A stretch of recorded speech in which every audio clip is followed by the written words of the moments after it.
El perro sonriente. El día que conocí a Mary, un día de verano de 2007, realmente terminé hablando con una puerta. Bueno, más que hablar con una puerta, escuché los sollozos y las plegarias que venían del otro lado de esa puerta. Hablé con Terence, el esposo de Mary, durante 15 largos años. Mary aceptó verme porque a mi edad era imposible que trabajara para algún periódico y en realidad, yo no parecía otra cosa que un estudiante obsesionado con algunos temas, ocupado en su carrera y, si todo salía de acuerdo al plan, esperanzado en escribir algunas piezas de ficción, en algún momento. Y eso era todo lo que yo era. Obtuve la dirección de su casa y acordé visitarlos en un fin de semana en el que yo estaría en Chicago visitando a una tía. Terence me recibió. Mary se había encerrado en su habitación. Acampamos junto a la puerta durante media hora. Terence intentó calmarla, convencerla de que saliera, pero fue inútil. Me entretuve tomando notas desde el banquillo en el que el marido me instaló. No quise dar la entrevista por perdida y traté de escuchar la discusión, captar algún dato. No logré entender mucho de lo que Mary dijo, estaba histérica y no paraba de repetir algunas cosas sobre sus pesadillas. Tras varios intentos, Terence tiró la toalla y se disculpó conmigo. Abandoné la casa un tanto desanimado, pero logré convencerme de que aquello no era para tanto. Después de todo, esto era un pasatiempo y nada más. Además, si Mary nunca lograba salir de su cuarto, tenía que haber alguien más. Mary era la administradora de un pequeño foro electrónico de anuncios, un BBS, con base en Chicago, en 1992, cuando tropezó con Smile.jpg y su vida cambió para siempre. Tenía apenas 5 meses de casada cuando pasó a formar parte de los 400 usuarios que, se estima, abrieron el hipervínculo. Ella, sin embargo, es la única que ha hablado abiertamente sobre la experiencia. El resto han permanecido en el anonimato o quizá han muerto. Fue en 2005, cuando apenas cursaba la preparatoria, que Smile.jpg atrajo mi atención por mi creciente interés en los fenómenos surgidos en Internet. Mary solía ser la víctima que se citaba para darle credibilidad a un fenómeno que también llegó a denominarse como Smile.gov. Lo que más me atraía era el absoluto silencio en Internet sobre la cuestión, la gente familiarizada con los rumores y dispuesta a hablar sobre ellos los consideraba apenas un hoax, pues incluso dedicando algunas horas a la tarea, es imposible encontrar la imagen. Ciertamente, existen muchas fotos manipuladas con la finalidad de hacerse pasar por la original y es eso lo que uno va a encontrar en los primeros intentos con cualquier buscador. A la imagen original se le atribuyen efectos colaterales muy significativos: ansiedad aguda, delirio y en algunos casos, epilepsia. Creo que ese es el principal motivo de que el archivo sea apenas una sombra, un fantasma que suele mencionarse de vez en cuando. La censura del tópico se apoya en el escepticismo o en el miedo. Ni Smile.jpg, ni Smile.doc son mencionados en Wikipedia, aunque virales más escandalosos como goasello.jpg o 2girls1cup, cuentan con su propia entrada. Asimismo, cualquier intento de subir una contribución referente a Smile.jpg, es sistemáticamente eliminada por cualquiera de los múltiples administradores de la enciclopedia en línea. Al parecer, ya se hablaba de Smile.jpg en los remotos tiempos de Usenet, e incluso existe una historia muy persistente sobre un hacker que en 2002, inundó los foros de sátira y humor de Something Awful con la imagen, volviendo epilépticos a casi la mitad de su público. Se cuenta también, que para finales de la década de los 90, una cadena circuló vía email con el asunto. Sonríe, Dios te ama. Sin importar los altos márgenes de exposición que estos eventos supondrían, pocas personas admiten haber tenido contacto con el archivo y hasta ahora, ninguna página o vínculo convincente ha sido descubierto. Aquellos que claman haber visto Smile.jpg, suelen alardear agregando que en el momento en que lo vieron estaban muy ocupados como para guardar una copia en su disco duro. De cualquier modo, las descripciones de las presumibles víctimas suelen tener algunos puntos de coincidencia. Un perro cuando se especifica su raza, un husky siberiano, iluminado por el flash de la cámara en una habitación en penumbras. El único detalle que se distingue en la imagen es una mano que surge desde la penumbra y usualmente, no parece hacer nada más que posar, hacia el margen izquierdo. Por supuesto, el enfoque de la imagen es el perro o la criatura similar a un perro, como también suelen llamarlo. El animal muestra una par de filas de enormes, blancos y afilados dientes, con un gesto que casi parece humano. Se suele agregar que la imagen se ha quedado dentro de la cabeza del espectador y que conforme se repite, vuelve en momentos de distracción durante el día, esta va envolviendo la mente, hasta el punto en el que la imposibilidad de pensar en otra cosa se confunde con la sensación de no poder mirar hacia otra parte y la imagen comienza a despertar impresiones en los otros sentidos.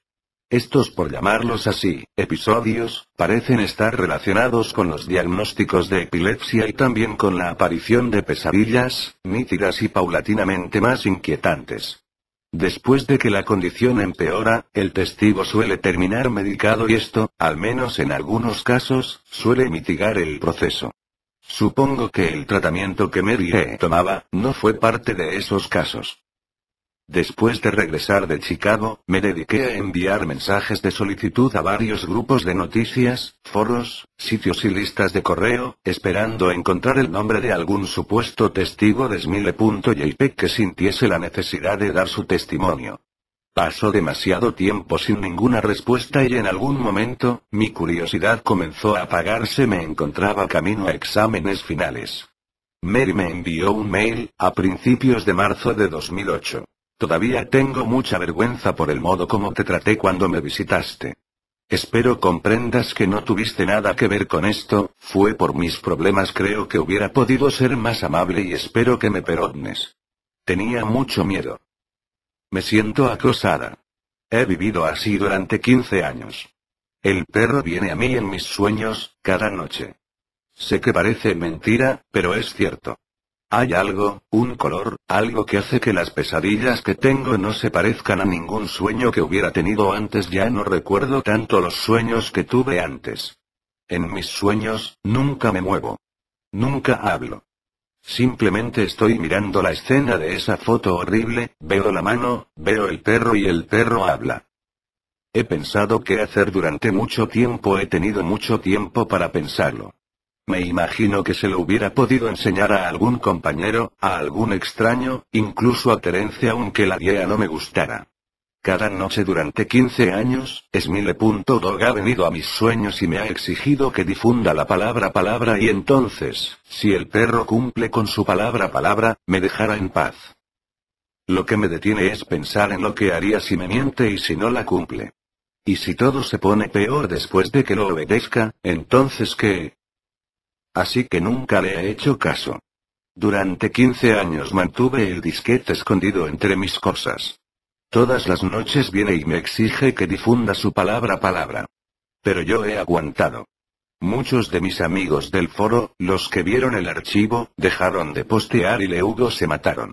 Otros simplemente desaparecieron y no supe más de ellos. Son los que más me preocupan. ¿Qué decidieron?